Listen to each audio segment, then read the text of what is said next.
Baldness को छुपाने के लिए आजकल लोग बहुत ज़्यादा हेयर फाइबर का इस्तेमाल कर रहे हैं, और क्यों ना हो, क्योंकि वो सबसे क्विकेस्ट तरीका है अपनी बॉल्डनेस को छुपाने का। इसके भी कुछ चीज़ें हैं जो आपको जानना बहुत ज़रूरी है, जैसे कि आप अपने ट्राइकोलॉजिस्ट को कंसल्ट करेंगे समझने के लिए कि आपकी स्कैल्प कंडीशन ऐसी है कि मैं उस पर हेयर फाइबर इस्तेमाल करूं। ऐसा तो नहीं है कि हेयर फाइबर इस्तेमाल करने से मेरा स्कैल्प और ज़्यादा इरिटेट तो नहीं हो जाएगा। दूसरी चीज़ ये कि जब आप हेयर फाइबर अपना प्रोडक्ट चूज़ करें तो उसकी क्वालिटी और टेक्सचर ज़रूर देखें।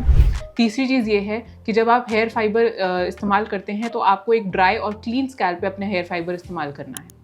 कुछ चीज़ें जो आपको बिल्कुल अवॉइड करनी है वो ये हैं। सबसे पहला कि अगर आप हेयर फाइबर लगाते हैं तो आपको अपने स्कैल्प की कंडीशन को निगलेक्ट नहीं करना, यानी कि आपको रेगुलर चेक करना है, स्कैल्प क्लीनिंग करनी है। अवॉइड नहीं करना अपना स्कैल्प क्लीन करना, क्योंकि पसीने या किसी की वजह से आपके स्कैल्प पे इन्फेक्शन हो सकता है। दूसरा ये कि आप बहुत ज़्यादा एक्सेसिव यूज़ ना करें हेयर फाइबर का, क्योंकि एक्सेसिव हेयर फाइबर यूज़ करने से आपके जो हेयर फॉलिकल्स होते हैं उनका वो पोर्स आप क्लॉग कर सकते हैं, जिसकी वजह से फर्दर आपके स्कैल्प पे इन्फेक्शन हो सकता है।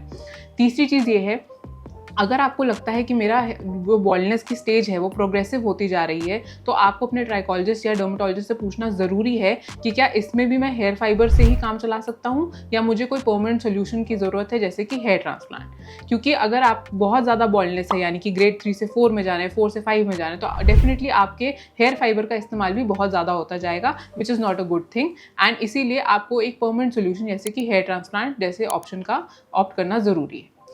सबसे ज़्यादा जो मुझ पे सवाल आते हैं, क्योंकि मैं हेयर ट्रांसप्लांट परफॉर्म करती हूँ, कि लोग जब स्पेशली हेयर ट्रांसप्लांट कराते हैं तो फर्स्ट 3-4 मंथ्स तक वो ग्रोथ बहुत स्लो रहती है, या उनको स्कैल्प पे वो डेंसिटी नहीं दिखती, क्योंकि आपने बहुत लार्ज एरिया अपना इम्प्लांट कराया होता है ग्राफ्ट से।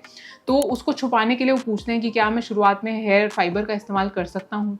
तो मैं आपको ये बताना चाहूँगी कि आप जो फर्स्ट 3 मंथ्स हैं उस टाइम पे आप भी थोड़ा केयरफुल होते हैं अपने हेयर ट्रांसप्लांट को लेके, यानी कि आप बहुत जेंटली क्लीन कर रहे होते हैं स्कैल्प को, और आप स्वेटिंग अवॉइड कर रहे होते हैं, ये सब चीज़ें होती हैं। तो उस टाइम पे हेयर फाइबर का इस्तेमाल करना मैं बिल्कुल सही ऑप्शन नहीं समझती, क्योंकि हेयर फाइबर उस टाइम पे एक तो पहले आपकी हीलिंग फेज को डिले करेगा, यानी कि हीलिंग उतनी अच्छी फास्ट नहीं होगी। दूसरा, वो स्कैल्प पे इन्फेक्शन कर सकता है। तीसरा, जब आप उतने अच्छे से रब करके क्लीन नहीं कर पा रहे अपने स्कैल्प को, तो ऐसी कोई चीज़ लगाना जो अगर स्कैल्प पे रह जाए लंबे समय तक, तो वो केमिकल आपके स्कैल्प को इरिटेट करेगा। तो डेफिनेटली मैं एडवाइस करूँगी कि आप हेयर ट्रांसप्लांट के एटलीस्ट फर्स्ट 3 मंथ्स तक अपने इन प्रॉब्लम्स को, कि डेंसिटी नहीं लग रही या बॉल्डनेस अभी लग रही है, या मैं सोशल अपनी प्रेजेंस नहीं कर पा रहा हूँ विदाउट यूजिंग हेयर फाइबर, तो उसके लिए आपको समझना होगा कि हेयर फाइबर का इस्तेमाल करना सही नहीं है। ऐसी और इन्फॉर्मेटिव वीडियोस देखने के लिए आप हमारे चैनल DMC ट्राइकोलॉजी को सब्सक्राइब कर सकते हैं, और अगर आपके मन में कोई सवाल है या डाउट है तो आप कमेंट सेक्शन में अपना सवाल ड्रॉप कर सकते हैं।